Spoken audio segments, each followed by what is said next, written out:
This is Brian Coffrin, aka Justin Carter. I'm a security industry specialist who worked for a private security company in Seattle, Washington. I am no longer employed by this company. I chose to leave because I could no longer in good conscience work for a corrupt company that is involved in a highly illegal federal program that is blatantly violating the constitutional rights of American citizens on a daily basis. The military, they pioneered the internet, DARPA, and now they are pioneering our interface to our brain. For that, we really need to measure every neuron and at appropriate speeds and long periods of time. And that's what the Brain Initiative is about. They asked us to go and measure the activity in a living brain and map exhaustively the wiring diagram of every neuron connecting to every other neuron. And we're, as part of the Brain Initiative, thinking about the Rosetta brain, where we're not picking one particular winning technology. We're trying to stimulate new innovative technologies and to integrate them all into one brain and do that over and over again in different brains, in different pathological settings in humans. And then from there, IARPA wants us to deliver the brain up to the cloud. So this is a 40 gigabit per second brocade switch to the Internet 2 infrastructure. This is like the fast internet. And we upload that brain to the cloud. And here's a laundry list of the types of bytes that we need to store this information. If you're interested in brain uploading and downloading, these are the kind of absolute minimum numbers that you need to be considering, but it's not out of range. It's not necessarily far off in the future. And if you think the internet is big, if you think blockchain is big, this is going to blow it all away. Because there's nothing bigger than connecting our minds to the internet. I find it interesting that that's what's going on. That's what they're admitting. They're saying, hey, this Microns project is going straight to the source. We're not taking it from the global internet perspective. We're taking it from the brain itself. And eventually, those two things will merge. So the public announcement of a project like this is pretty telling about where we are. It's so funny because the military contacted me and asked if I would help them. And I'm reluctant to do that because I like talking about everything. And it would be top secret, whatever they told me. So it's like, I don't know. I have a lot of ideas, but I don't want to know what you're doing because I only want to know it's public. So this is public. But how they're doing it is not public. And the different applications for it on the battlefield are not public. It is with laws that protect whistleblowers in mind that I am choosing to make this information available to the public. By doing so, I hope to put pressure on those in power in this country to investigate those involved in this social engineering program and bring them to justice. There are new technologies, and a lot of them are being developed by startups and the military that are going to allow us to much more accurately measure and actually communicate with your brain. Now, the nice thing about this technology is it's non-invasive, meaning they don't have to crack open your skull and put a chip inside. The true way that this technology works is that a complete DNA profile is obtained from the target, from the individual, the targeted individual. And then this information, the DNA of the individual, is used to determine the resonant frequency of the DNA itself. The resonant frequency is then used to fine-tune the technology, the radio frequency signals, the microwave auditory effect, and all of the other aspects of the technology to tune it perfectly to the resonant frequency of the targeted individual's DNA. And they can read your thoughts verbatim as they occur within your own mind. We can generate an electronic signal that's characteristic for the DNA. This can read DNA from solution, and your blood is a solution, it's a liquid. We can decode it into a form that can be read by a computer.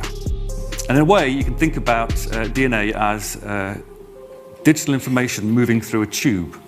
Now, if we can tap into that tube, like a network, and we can read that information, we can intercept what's happening in people, you can make them an extension of the internet. And I have a thermostat at home that's on my iPad. I can warm the house up before I get home. People call that the Internet of Things. We call this the Internet of Living Things. much like any information, biometric information, digital information can be susceptible. We know that genetic information and DNA sequencing information is highly sought after by adversaries. The memo says the kits could expose personal and genetic information and potentially create unintended security consequences and increased risk. It also says the data in the wrong hands could be used to conduct mass surveillance or to track individuals. There are many military applications for maintaining and using DNA data sets. There are new technologies that are coming out. Technology called biocoded directed energy. And that's a top secret thing that was developed. And what it is they get your DNA. Once they have your DNA, they take the DNA and they put your DNA code in a supercomputer. And in that supercomputer, they run algorithms that biocode electromagnetic transmissions so they bioresonate with your body. Once they've done that, they can transmit that from satellites or cell towers or aircraft or any number of ways, and that signal will only affect you and nobody else. In other words, everybody standing next to you is not going to hear the content because their receiver is not tuned to that bioresonance. There's a bioresonance to every individual, just like our fingerprint. Every person has an individual DNA, a different bioresonance. And so the original Stockland patent is on my website, where Stockland was able to go voice to skull with pulse transmissions in 92. And then after the rest of the development went black ops. We don't really know what happened after that. We knew we could put voices in group people's heads. What they did, and I know from the Russian translation from Cheryl Welch, from reading all her translated psychotronic stuff from Russia, that they figured out how to biocode these microwaves so that it can attack specific individuals. They basically analyze your DNA and they then use supercomputers to encode the signals. And you basically convert DNA information into ionic information into computer information. So that's going from DNA to ions, but for the brain, we're interested in the opposite, going from ions to DNA. We have the ion channels that are going through the spiking, or in some cases, the non-spiking behavior. It's influencing the fidelity of the DNA polymerase so that the time series of the calcium, say, turns into a spatial series of changes in the DNA sequence, which you can then read out or compute on. And not just for the RNAs and other molecular identifiers, but what the brain was thinking during activity. All of us speak to ourselves in our head. That's how it's strange that we have to communicate to ourselves by speaking, right? But we will just sit there talking to ourselves. So as we are talking, there's a certain pattern for every word we say. What they're doing is looking at the pattern in the brain, and then they're matching that pattern, they're putting that into a database. If you think of those words, and the beauty of this is most of the words in the dictionary we don't say, but a subset of these words, actually a small subset, we use all the time. So if you can match the patterns in somebody's brain to the patterns in the database, you can literally start to read their mind. Every time a word comes up, you know it. Oh, that word came up for that individual. Now, will the patterns be identical in every person? Probably not, though the information will be stored in slightly different places. But it wouldn't take long for you to train a machine to read your mind. Now, that's just the beginning.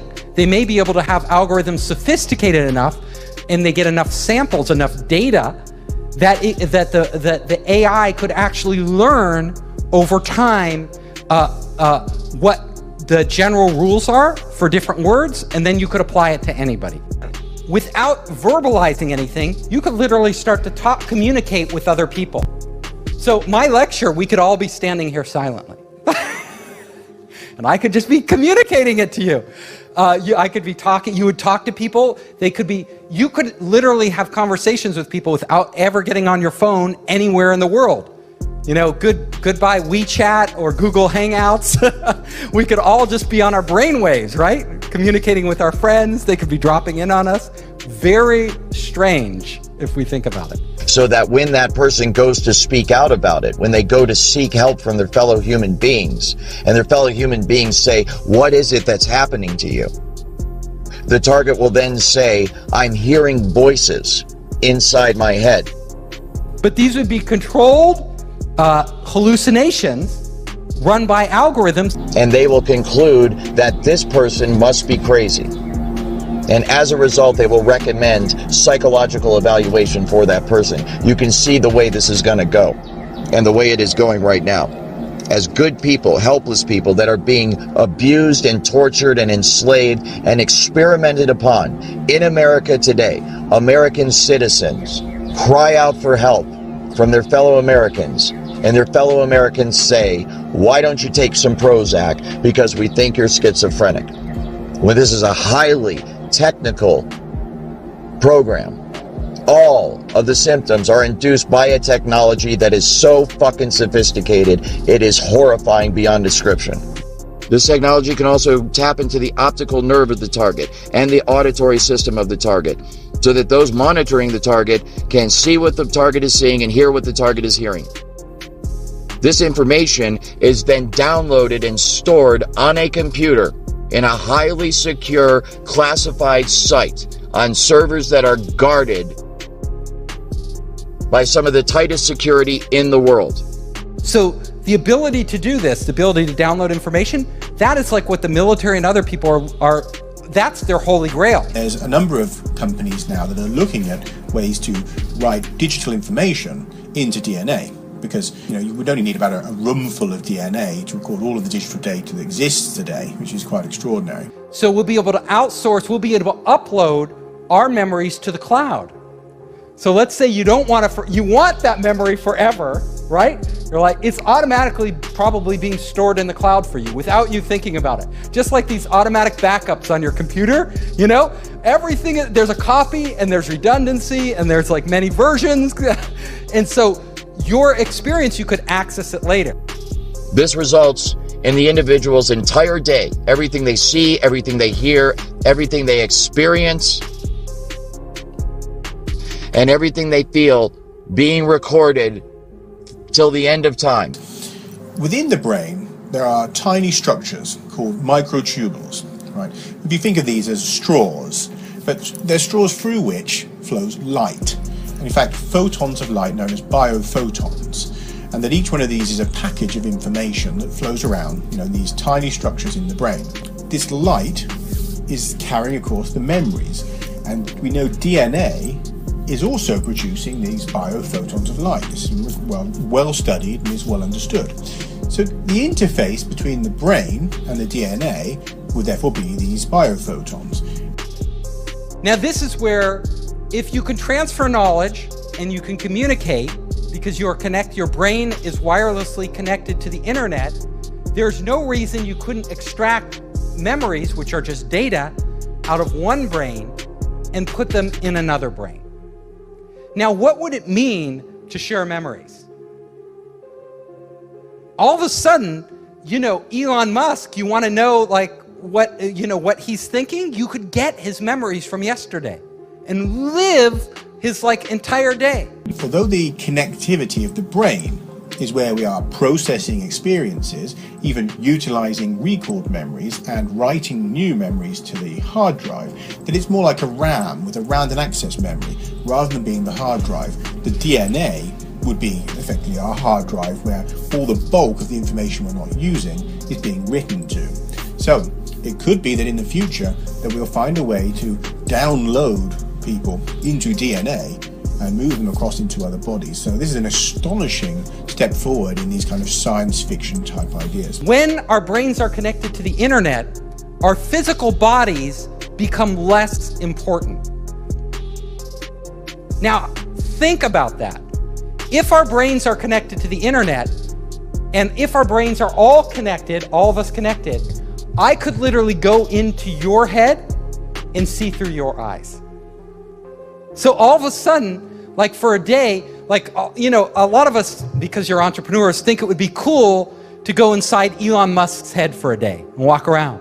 Well, Elon Musk may allow people to get that feed and literally live through what he sees. Because of my responsibilities in surveillance as a otherwise normal security specialist, I was showed this technology at work.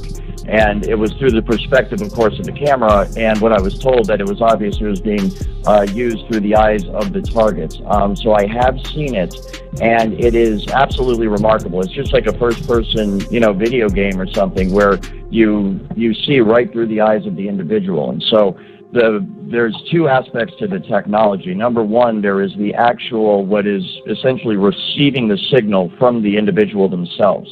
And that signal, it goes on within the human mind. I'm not going to get into exactly how the entire human brain works, but basically those optical signals are interpreted by the brain, and then you perceive them as vision. You perceive them as pictures and so forth, but this is all electrical signals within the brain.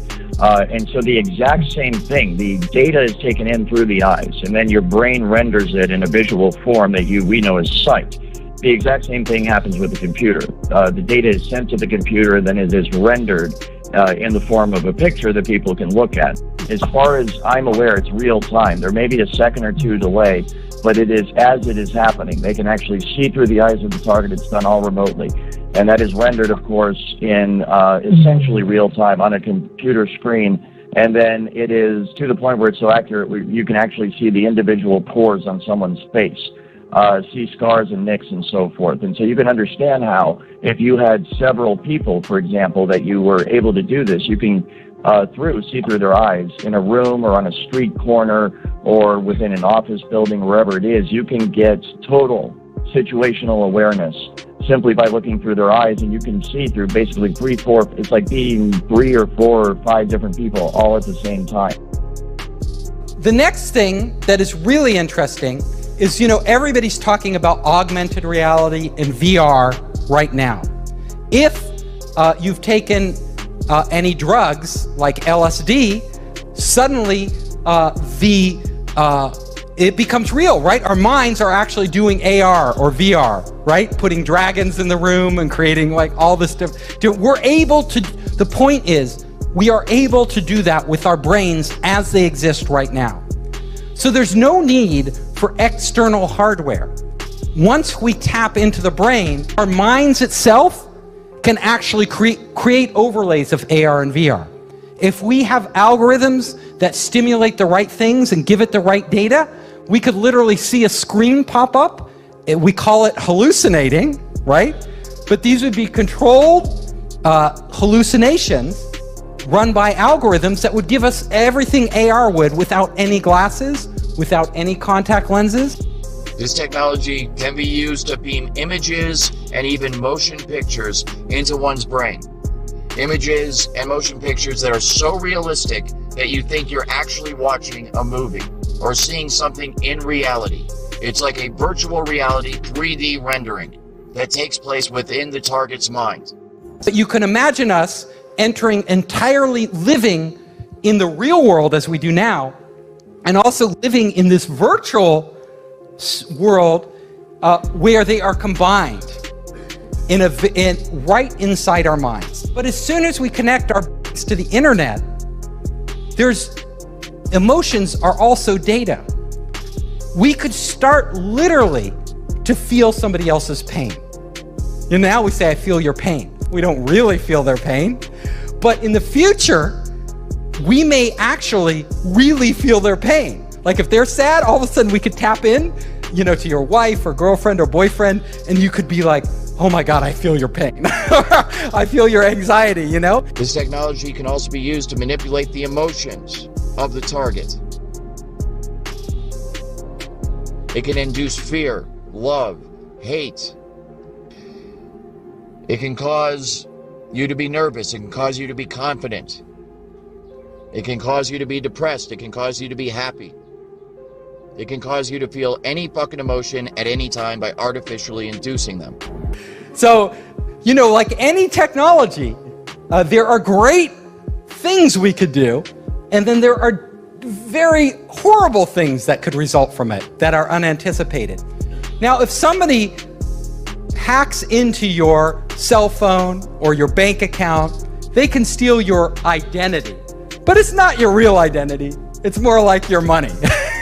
And that's bad enough, right? That's pretty bad if you get hacked and they steal your, they do identity theft. But if they're connected, if your brain is connected directly to the internet, then it will be real identity theft. They could take you. They could literally erase you. They could reprogram you in a way without you even knowing it. So you think you're in control of your own will, but it's actually somebody else. It can literally stop your own thoughts from happening and replace them with other thoughts by sending thoughts to your head. And it's so sophisticated that you cannot tell where these thoughts are coming from. There's no way to discern that they're coming from somewhere other than your own mind. So you can imagine how bad this would be for people that don't even realize this technology exists. And they're having these thoughts, which they think are spontaneous, because being under the influence of this technology now, kind of having been on both sides of it, I am just amazed at the way it works. And I know that the thoughts that they beam into your head originate from the exact same place in your mind that your own natural thoughts originate from. So if I didn't know I was under the influence of this technology, then I would have no idea that anyone was influencing my thoughts at all. And that's exactly what it can be used for. It can be used to sway people in terms of their opinion, to make them go along with a certain agenda. It can be used to turn groups of people or individuals against each other for whatever purpose. And who do we trust with this technology? Well, apparently not Mark Zuckerberg. He didn't do that good a job at protecting our data. Do we trust a government? Do we trust Donald Trump? Who do we trust? Yeah, decentralized, a blockchain, right?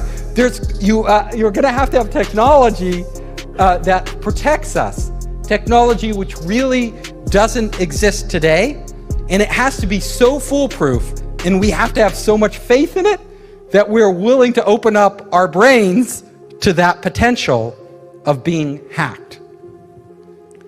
So my final slide here is that, our future could go two ways, right? We could literally create heaven on earth. So we are all one giant being and we are all working in unison and we are experiencing these amazing things. Or it could be hell, where there's some evil AI or evil people controlling everything we do, and we're more like zombies, where we don't even know it. Like we think we're free and we're not actually free. One of the things I'm concerned about is the technology as it's being researched and developed in Seattle utilizes emotion manipulation and behavior manipulation without the game stalking and without the voice to skull aspects. And so this use of the technology can be done very covertly to the point where the person it's being used against will not know that this technology is being used against them. And that is one of my main concerns and one of the reasons why I want to bring more light to this technology and to this issue, because this technology could potentially be being used against tens to hundreds of millions of Americans every day. I've mentioned in some of my podcasts how there are field events where they will not direct this technology at an individual, but create a general field of frequency in a geographical area so that everybody that within that geographical area is feeling the effects of the technology. It's more of a general application of the technology instead of an individual specific application of the technology. But when you consider that use of it and the fact that it is used for emotion and thought and behavior modification, then we could potentially be looking at many, many millions of people across the country that are under the influence of the technology today, right now. It's going to be very hard to stop. It is going to be very hard to stop. Think about it. It's sort of a one-way path. I've never seen humanity roll back technology. What we can do is control it. So like with nuclear weapons, we've barely kept those in control, with other weapons, not so much, like chemical weapons, but we need to start talking about this now. There is a very real risk that you are going to become a full-blown 24/7 targeted individual. And this technology at that point, when it is nationwide, will be used by automated supercomputer software programming that will manipulate the emotions and the behavior and the thoughts of everybody in the United States of America. And it can all be done remotely. It's very much like the microchip kind of tracking the New World Order, this entire, control grid that's supposed to be rolled out against the American people someday. And I'm here to tell you that it's already here. There isn't going to come a day where there's troops in the streets and tanks rolling down your neighborhood and riot gear and all this stuff. We might have isolated incidents like that. It might get like that every once in a while, but the true control grid is this technology, voice to skull, hive mind, behavior manipulation technology, and it can all be done remotely. It can be done simply by targeting you with the frequency, locking into the resonant frequency of your DNA and your mind, and in that manner completely track and trace and control you 24 hours a day. And it's highly, highly valuable for intelligence purposes and military purposes, corporate espionage purposes. And it is amazing the extent to which this technology works. It's so far advanced beyond what most people are aware of. It's truly mind-blowing. And I think that's a big part of educating people, is making them understand that, fortunately or unfortunately, this is possible and it is being done right now today.